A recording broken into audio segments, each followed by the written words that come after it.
Hi, my name's Eve Hill. I'm an 18-year-old artist and I'm based in Romford.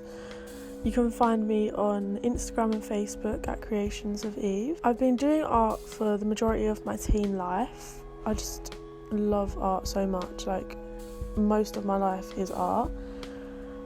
My whole room, as you can see, is just covered in my artwork. It's quite colourful but also black and white.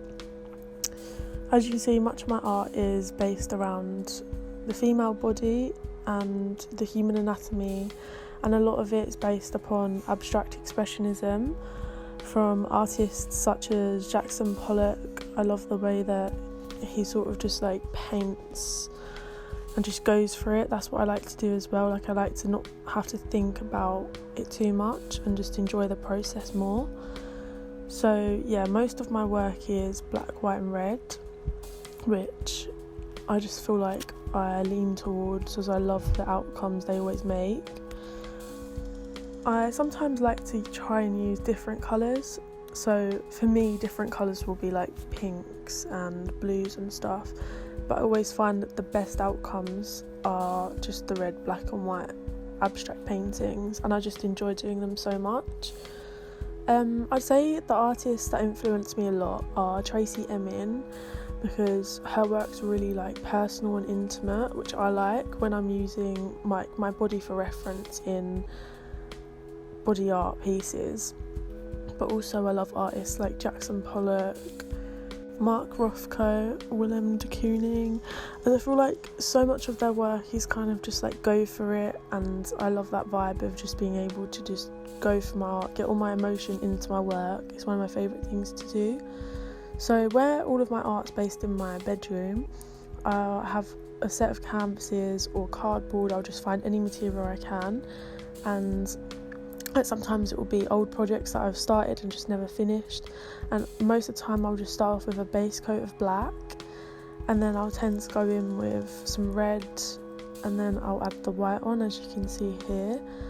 And then I just like to get creative with it and just do like splashes and, you know, brighten it up a little bit with the white, but at the same time keep it dark and sinister. So here's some videos of the previous artwork I've created throughout quarantine.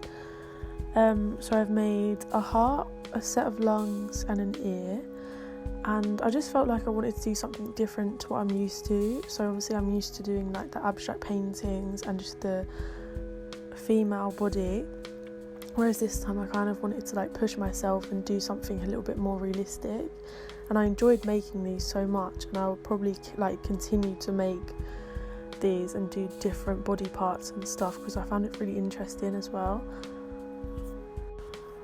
Much of my inspiration comes from being outside. So where I make so much art in my bedroom, sometimes I feel the need to take breaks and sort of go out the house and walk around and just be in my garden, look at nature, and sometimes even just looking at nature will spark something in me to be like, wow, like this is beautiful, I want to create something beautiful too.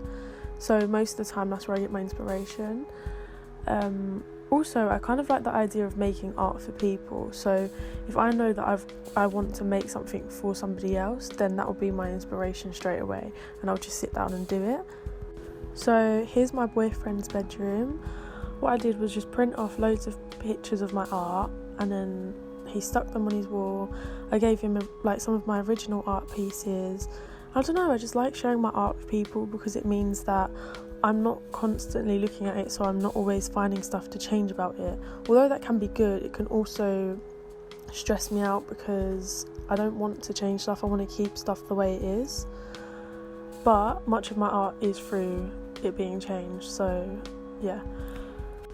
So I would love to kind of like stay within the art field and get a job that involves me creating in some form. So I would love to be a tattooist and draw up designs and stuff, which I've already been doing, as you can see here. I don't know, I find it really therapeutic to just sit down and just draw, and I've got like loads of people that actually are interested in the tattoos and the designs and stuff. But yeah, I just find it really fun to do, and I would love to just look into it more and maybe one day become a tattooist.